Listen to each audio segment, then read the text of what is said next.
is that the motion be agreed to. The Honourable Annette King. Thank you, Mr Speaker, and the Labour Party supports the second reading of this bill. This bill is one where the Radiation Safety Bill will repeal and replace the existing Radiation Protection Act 1965. And I think all would agree that an update of this Act is long overdue. In fact, in 2002, the Ministry of Health held a review of the Radiation Protection Act and held public consultation. And at that time, a regulatory impact statement was prepared, actually in 2004, for a radiation safety bill. And that regulatory impact statement identified that there would be net benefits in drafting new legislation. And so the intention was to extend the scope of the legislation to include harmful non-ionising radiation. But the government decided in 2009 that the current regulatory regime was satisfactory. So that's a little bit of the history behind it. And the bill was introduced at this year, has been to the Select Committee and has held submissions on it. I have to say that it is a very complex piece of legislation in effect, and we were very, very well served at the Select Committee by a team of experts from the Ministry of Health, and I want to commend them today in the way they went about explaining to lay people like ourselves how this Act would work, what ionising radiation was and non-ionising radiation was, as we investigated and tried to understand exactly what should be in and what should be out in this legislation.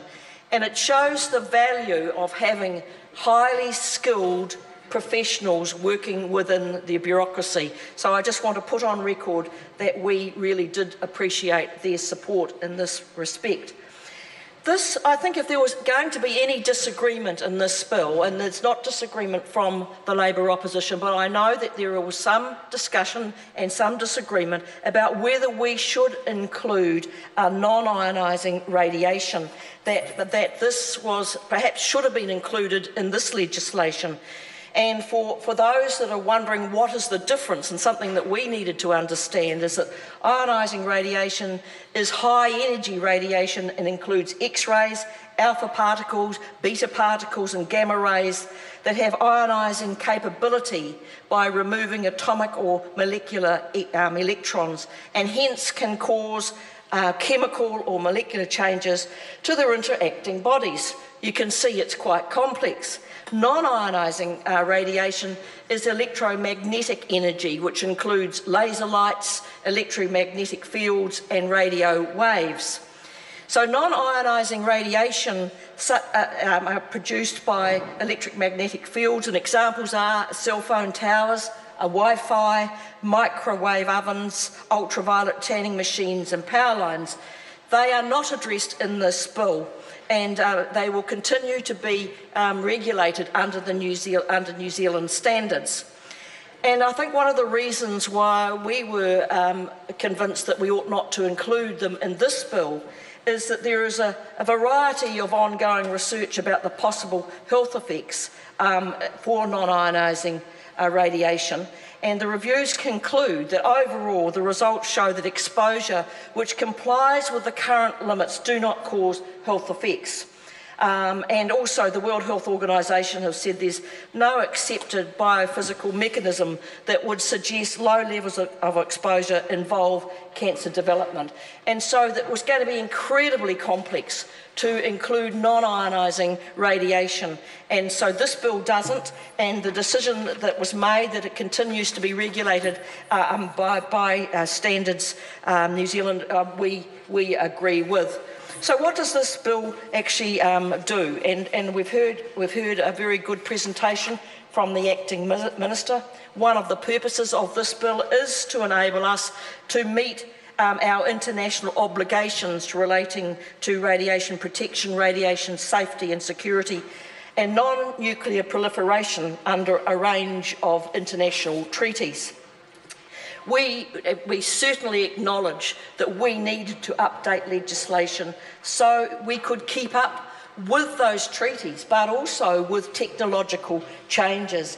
And there are many technological changes in an Act that is so old, 1965. If you can think back to what life was like in 1965, there would be many people who did not have internet. There'd be many people who didn't have it.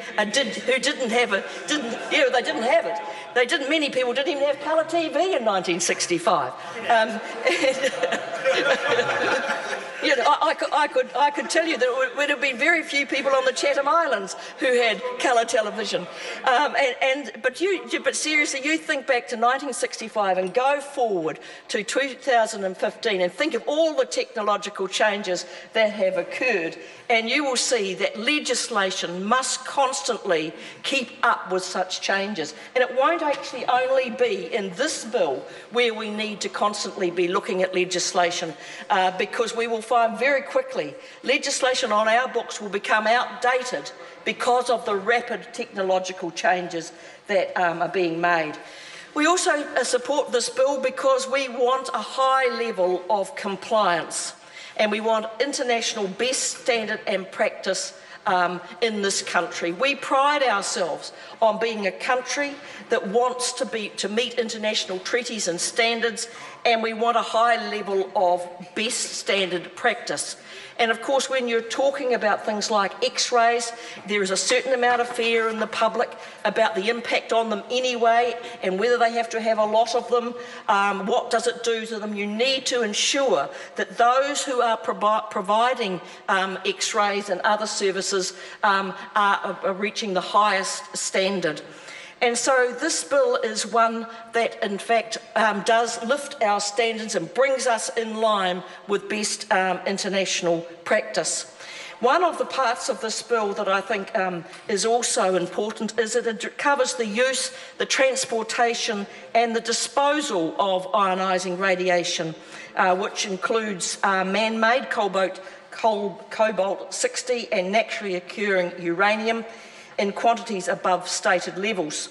It also is a fundamental requirement that it stipulates that radiation use occurs only where the expected benefits outweigh the risks, and exposure must be kept as low as reasonably possible to achieve the results that is wanted, and the doses must not exceed the limits. And so we asked quite a number of questions about how this would work, what impact this would have if a person did receive too much, what track would they go down to address these issues. And we got, I think, some very solid answers in the way that this bill would work.